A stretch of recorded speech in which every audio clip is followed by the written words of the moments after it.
ನಾನು ವೈಭವಿ ವರ್ಧಾನ್ ಫರ್ಟಿಲಿಟಿಲಿ ಎಂಬ್ರಿಯಾಲಜಿಸ್ಟ್ ಅಂತ ಕೆಲಸ ಮಾಡ್ತಿದ್ದೀನಿ. ಇವತ್ತು ನಾನು DNA ಫ್ರಾಗ್ಮೆಂಟೇಷನ್ ಇಂಡೆಕ್ಸ್ ಅಂತ ಒಂದು ಟಾಪಿಕ್ ಬಗ್ಗೆ ಮಾತಾಡ್ತೀನಿ. DNA ಫ್ರಾಗ್ಮೆಂಟೇಷನ್ ಇಂಡೆಕ್ಸ್ ಅಂದರೆ ಏನು, ಎಷ್ಟು ಪರ್ಸೆಂಟೇಜ್ ಆಫ್ ಸ್ಪರ್ಮ್ಸಲ್ಲಿ DNA ಡ್ಯಾಮೇಜ್ ಇಲ್ಲಾಂದರೆ ಫ್ರಾಗ್ಮೆಂಟೇಷನ್ ಆಗಿದೆ ಅಂತ ಒಂದು ಮೆಜರ್ಮೆಂಟ್. ಇವಾಗ 100 ಸ್ಪರ್ಮ್ಸಲ್ಲಿ ಮೋರ್ ದೆನ್ 15 ಸ್ಪರ್ಮ್ಸ್ ಅಂದರೆ 15% ಜಾಸ್ತಿ ಸ್ಪರ್ಮ್ಸಲ್ಲಿ DNA ಡ್ಯಾಮೇಜ್ ಇದೆ ಅಂದರೆ it can be causes of male infertility. DNA fragmentation test ಒಂದು ತುಂಬ ಡೀಟೇಲ್ಡ್ ಪ್ರೊಸೀಜರ್ ಇರುತ್ತೆ. ಅದು ನಾವು ಯಾರಿಗೆ ಮತ್ತು ಯಾವ ಸರ್ಕಮ್ಸ್ಟೆನ್ಸಲ್ಲಿ ರೆಕಮೆಂಡ್ ಮಾಡ್ತೀವಿ ಅಂದರೆ, ನಂಬರ್ 1 ರಿಕರೆಂಟ್ ಪ್ರೆಗ್ನೆನ್ಸಿ ಲಾಸ್ ಇಲ್ಲಾಂದರೆ ಮಿಸ್ಕ್ಯಾರೇಜಸ್.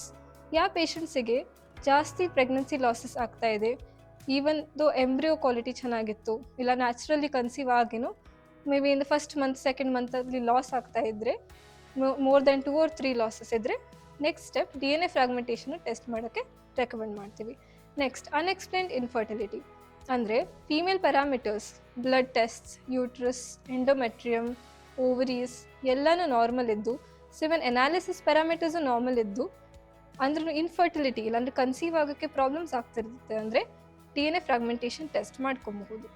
ಯಾವ ಮೇಲ್ ಪೇಷಂಟ್ಸದ್ದು ಏಜ್ ಫ್ಯಾಕ್ಟರ್ ಕನ್ಸಿಡರ್ ಮಾಡಿ more than 40 years of age ಇದ್ದ ಪೇಷಂಟ್ಸಿಗೆ ನಾವು ಸ್ಪರ್ಮ್ DNA ಫ್ರಾಗ್ಮೆಂಟೇಷನ್ ಟೆಸ್ಟನ್ನು ರೆಕಮೆಂಡ್ ಮಾಡ್ತೀವಿ. ಯಾರ ಪೇಷಂಟ್ಸಿಗೆ heavy smoking habits, alcohol, drinking habits ಇರುತ್ತೆ ಆ ಪೇಷಂಟ್ಸಿಗೂ ಸ್ಪರ್ಮ್ DNA ಫ್ರಾಗ್ಮೆಂಟೇಷನ್ ಟೆಸ್ಟನ್ನು ರೆಕಮೆಂಡ್ ಮಾಡಬಹುದು. ಯಾಕಂದರೆ ಇದೆಲ್ಲ ವೇರಿಯಸ್ ಫ್ಯಾಕ್ಟರ್ಸ್ DNA ಕ್ವಾಲಿಟಿನ ತುಂಬ ಎಫೆಕ್ಟ್ ಮಾಡುತ್ತೆ. ಲಾಸ್ಟ್ಲಿ ಯಾವ ಪೇಷಂಟ್ಸಲ್ಲಿ ಎನ್ವೈರ್ಮೆಂಟಲ್ ಫ್ಯಾಕ್ಟರ್ಸ್ ಎಫೆಕ್ಟ್ ಆಗುತ್ತೆ. ಫಾರ್ ಎಕ್ಸಾಂಪಲ್, ಕೆಲವೊಬ್ಬರು ರೇಡಿಯೋ ಆಕ್ಟಿವ್ ಮೆಟೀರಿಯಲ್ ಇಲ್ಲಾಂದರೆ ಪೆಸ್ಟಿಸೈಡ್ಸ್, ಕೆಮಿಕಲ್ ಫ್ಯಾಕ್ಟ್ರೀಸಲ್ಲಿ ವರ್ಕ್ ಮಾಡೋ ಪೇಷಂಟ್ಸು, ಇಲ್ಲಾಂದರೆ ಹೈ ಟೆಂಪ್ರೇಚರ್ಸಲ್ಲಿ ಎಕ್ಸ್ಪೋಸ್ ಆಗ್ತಿರೋರಿಗೆ DNA ಫ್ರಾಗ್ಮೆಂಟೇಷನ್ ಟೆಸ್ಟನ್ನು ರೆಕಮೆಂಡ್ ಮಾಡಬಹುದು. ಇದೆಲ್ಲ ಕ್ರೂಷಿಯಲ್ ಮತ್ತು ಇಂಪಾರ್ಟೆಂಟ್ ಫ್ಯಾಕ್ಟರ್ಸ್ DNA ಎಫೆಕ್ಟ್ ಮಾಡೋದು. ಸ್ಪರ್ಮ್ DNA ಫ್ರಾಗ್ಮೆಂಟೇಷನ್ ಟೆಸ್ಟಲ್ಲಿ ನಾವು ಫಸ್ಟ್ ಒಂದು basic semen analysis carry out ಮಾಡ್ತೀವಿ. ಸ್ಪರ್ಮ್ ಕೌಂಟ್, ಮೊಟಿಲಿಟಿ ಮತ್ತು morphology.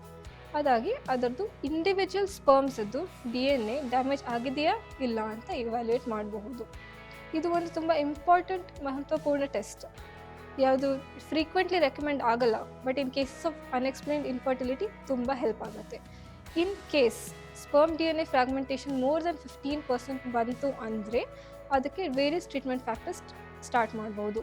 For example, usually DNA damage ಆಗೋದು ಆಕ್ಸಿಡೇಟಿವ್ ಸ್ಟ್ರೆಸ್ಸಿಂದ.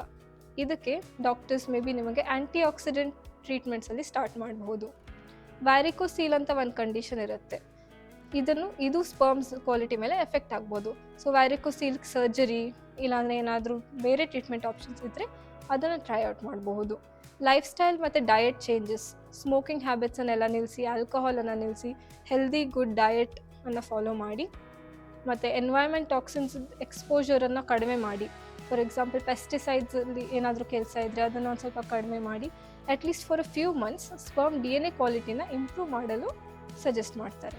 ಅದಕ್ಕೆ ಸ್ಪರ್ಮ್ DNA ಫ್ರಾಗ್ಮೆಂಟೇಷನ್ ತುಂಬ ಒಂದು important test which is also often overlooked. In case ಜಾಸ್ತಿ ಮಿಸ್ಕ್ಯಾರೇಜಸ್ ಎಲ್ಲ ಆಗ್ತಿದ್ರೆ ಇದನ್ನು ಖಂಡಿತ ರೆಕಮೆಂಡ್ ಮಾಡ್ತಾರೆ. ವರ್ಧಾನ್ ಫರ್ಟಿಲಿಟಿಯಲ್ಲೂ ಸ್ಪರ್ಮ್ DNA ಫ್ರಾಗ್ಮೆಂಟೇಷನ್ ಟೆಸ್ಟನ್ನು ನಾವು ಕ್ಯಾರಿ ಔಟ್ ಮಾಡ್ತೀವಿ.